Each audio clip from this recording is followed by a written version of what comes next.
les traitements systémiques et leur fonctionnement.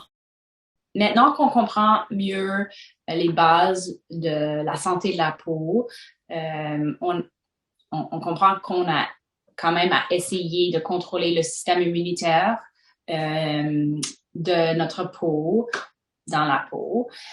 Et avec des traitements topiques, on sait qu'on peut aller très loin, qu'on a tenté d'accompagner son traitement de photothérapie et qu'on a toujours de la difficulté à contrôler son eczéma. Qu'est-ce qu'on fait maintenant? Alors, on peut essayer quand même de faire intervenir des traitements qui vont diminuer l'activité du système immunitaire de manière plus systémique.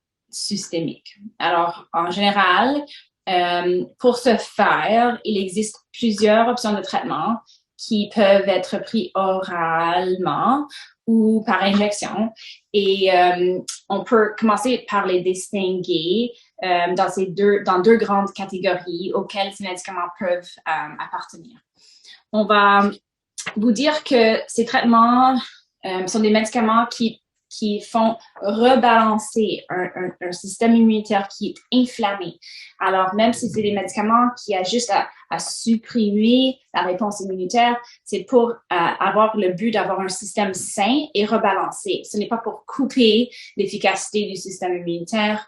On a quand même des fonctions immunitaires qui sont en place, qu'on ne change pas. On fait juste rebalancer les branches qui sont trop inflammées dans notre corps. Alors, la première est celle des médicaments systémiques traditionnels. Alors, les médicaments oraux traditionnels sont quand même des médicaments qui existent depuis des décennies et encore plus longtemps. Alors, ils sont bien connus par les dermatologues, ils sont déjà utilisés avec une énorme population de patients qui les utilisent pour différentes conditions inflammatoires dans les jointures, dans le système central nerveux et dans les reins, etc., etc., etc. Alors, ils sont très bien étudiés. Bien que la plupart de ces traitements ne soient pas spécifiquement indiqués pour l'eczéma, on sait qu'ils sont efficaces pour traiter l'eczéma, car on les utilise depuis très longtemps pour ces buts-là et ils permettent de diminuer l'activité du système immunitaire, y compris la branche hyperactif qui est responsable de l'eczéma. Alors, l'avantage de ces médicaments et de ces traitements est généralement que ils sont accessibles rapidement. On peut les prescrire et puis les remplir demain. Ils sont généralement, on peut choisir des médicaments qui peuvent agir rapidement, ou bien on peut choisir des médicaments qui ont une très longue modalité ou qu'on peut les utiliser pour des dizaines d'années si on veut. Toutefois, c'est des médicaments pouvant occasionner des effets secondaires. De ce fait, la prise de ces traitements nécessite souvent de se faire monitorer l'état de notre santé et de faire des suivis rapprochés, des prises de sang, par exemple. Parmi ces traitements, on compte, par exemple, l'utilisation de la prénisone. Même si on ne prend pas de prise sanguine et que la plupart du monde avec l'eczéma ont déjà entendu de ce traitement oral, la prénisone, c'est un médicament qui est considéré traditionnel. Par contre, tous les médicaments traditionnels qu'on a, on ne favorise pas celui-là, sauf si c'est pris pour des périodes très courtes.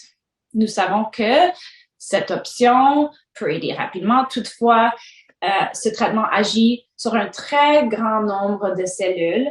Alors, les effets indésirables de ce médicament sont très larges et ils ne sont pas seulement sur les cellules immunitaires, ces effets. Alors, on essaie de limiter son utilisation à une utilisation de rescousse dans les endroits où on n'a pas accès à un dermatologue, par exemple. On retrouve aussi dans cette classe de médicaments des immunomodulateurs tels que la cyclosporine ou le méthotrexate. Ces traitements traditionnels, oraux, agissent sur l'ensemble du système immunitaire pour réduire son activité. Alors, ces médicaments sont plus ciblés que de la prénisone. Ils agissent sur les cellules du système immunitaire à nos doses qu'on utilise en dermatologie. Ils sont généralement très efficaces et ces traitements comportent des risques par contre, surtout qu'on pense les utiliser sur une grande et longue période de temps. Et alors, il faut balancer les risques et les bénéfices de ces médicaments-là. Par contre, on sait que, par exemple, avec le cyclosporine, on peut l'utiliser très efficacement, très, très bien et très rapidement pour contrôler la maladie et que ça peut être très sécuritaire pendant une courte période de temps. On sait qu'avec le méthotrexate, qu'on doit attendre un peu plus longtemps pour avoir son effet, on peut quand même utiliser ce médicament pour des années d'une manière très sécuritaire. Alors, il existe de nombreux moyens de contrôler l'activité du système immunitaire qui cause l'eczéma. Et avec ces médicaments-là, le principe le mécanisme d'action de ces traitements traditionnels, c'est d'enlever le gaz du feu qui brûle. Alors, ils font enlever un petit peu de cette nourriture pour le feu qui brûle. Et alors que le feu reste un peu moins surchargé, mais la branche du système immunitaire reste bien formée, c'est que cette branche hyperactive réduit un petit peu pour se rebalancer avec le reste du système immunitaire. Alors, il est important de s'informer sur ces options.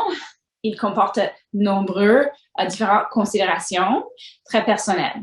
Et alors, s'il vous plaît, consultez la deuxième partie de cette vidéo pour apprendre plus sur une autre catégorie de traitements systémiques qui peuvent maintenant être utilisés dans le traitement de l'eczéma, qui sont beaucoup plus ciblés et une nouvelle génération de traitements.